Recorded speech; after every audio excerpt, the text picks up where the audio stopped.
চারদিকে শুধু উন্নয়ন আর উন্নয়ন, এই ধরনের দুটি শব্দ প্রায়শই ত্রিপুরার মুখ্যমন্ত্রীর মুখ থেকে শোনা যাচ্ছে বিভিন্ন দলীয় জনসভা ও সরকারি অনুষ্ঠানে। কিন্তু বক্তব্যের সাথে বাস্তবের কোনো ধরনের মেলবন্ধন খুঁজে পাওয়া যাচ্ছে না।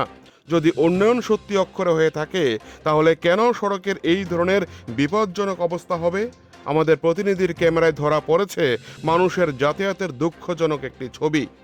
বাগমা বিধানসভা কেন্দ্রের রাজনগর থেকে পিত্রা যাওয়ার একমাত্র রাস্তা বর্তমানে বিপজ্জনক অবস্থায় রয়েছে। প্রতিদিন ওই সড়কে নিত্য যাতায়াতকারী অফিস যাত্রী থেকে শুরু করে সাধারণ মানুষ এবং স্কুল ও কলেজ পড়ুয়া ছাত্রছাত্রীরা যাতায়াত করছে জীবনের ঝুঁকি নিয়ে। কাদাযুক্ত এই সড়ক বর্তমানে এক বড় গর্তে পরিণত হয়েছে। প্রায়শই দুর্ঘটনার কবলে পড়ছে নিত্য যাতায়াতকারী অটোরিক্সা যাত্রীরা। খারাপ রাস্তার অভিজ্ঞতা নিয়ে এবার এক অটো চালক আমাদের সংবাদ প্রতিনিধিকে জানান, দীর্ঘদিন ধরে এই ধরনের রাস্তার সমস্যায় ভুগছে সাধারণ জনগণ এবং অটো চালকরা। প্রায় সময় দুর্ঘটনার কবলে পড়ছে গাড়ি। দুর্দশা সড়কটি কেন স্থানীয় প্রশাসন অথবা পঞ্চায়েত মেরামত করার উদ্যোগ নিচ্ছে না, তা বুঝে উঠতে পারছে না কেউ। রাস্তা খারাপ থাকার কারণে গত 2 বছর আগেও এই সড়কেই মৃত্যু হয়েছে 2 জনের, এমনটাই খবর।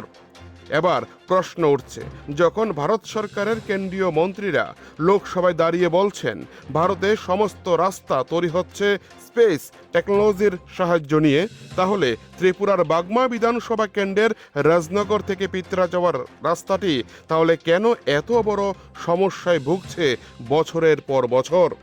কী কারণে তার সমস্যা সমাধান করতে পারছে না রাজ্য সরকার? নাকি মহাকাশ থেকে স্পেস টেকনোলজির স্যাটেলাইট ক্যামেরা ধরতে পারছে না বাগমা বিধানসভা কেন্দ্রের এই রাস্তাটিকে? ত্রিপুরার জনগণ 2018 সালে তৎকালীন বামের স্বর্ণযুগকে বাদ দিয়ে ত্রিপুরায় এনেছে হীরা যুগ। সেখানে তো হীরার মতো চকচকে হওয়ার কথা ছিল গ্রামীণ সড়কটি। তাহলে কেন কয়লার মতো রাস্তা বর্তমানে তৈরি হয়েছে এই এলাকায়? প্রশ্ন তুলছে বাগমা বিধানসভা কেন্দ্রের জনগণ।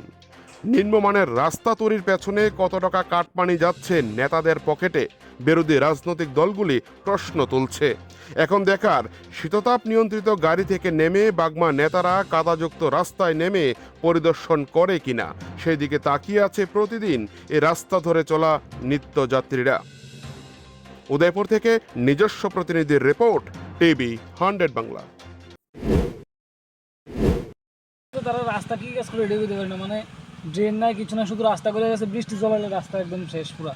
আপনারা তো দেখতেছেন এখান দিয়ে তো মানে খুবই ওজনক। এই জায়গাটা একটা আছে, সামনে রাজনগর যেতে একটা আছে, ওই তো সামনে জায়গা ফাড়লে একটা আছে সামনে জায়গা।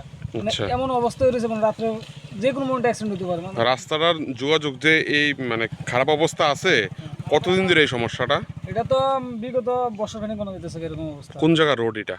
এটা হচ্ছে পিত্রার থেকে তোমার রাজনগর উদয়পুর লগে সবসময় চলাচল করেন আপনারা এই রোড? আমরা এই রোডে চলাচল করি। দুর্ঘটনা হয় কি এই জায়গাতে? প্রায় সময় তো দুর্ঘটনা। এর আগে তো মারা গেছে সামনে অ্যাক্সিডেন্ট হয়ে, তো বছর 2 মারা গেছে অ্যাক্সিডেন্ট হয়ে। রাস্তাটা কি একই অবস্থা রয়ে গেছে? সেম হয়ে গেছে রাস্তার অবস্থা, কোনো মানে পরিবর্তন নাই। রাস্তা এরকমই চলে। কোন রোডে চালান আপনি গাড়ি? আমি তো টাউন সার্ভিস চালাই, আমার বাড়ি রাজনগর। কি নাম আপনার দাদা? আমার নাম অর্জুন দেবনাথ। এটা কোন জায়গায়? এটা তো ফিত্রা ধরে, এদিকে ফিত্রা স্টার্ট হয় আর কি। আচ্ছা।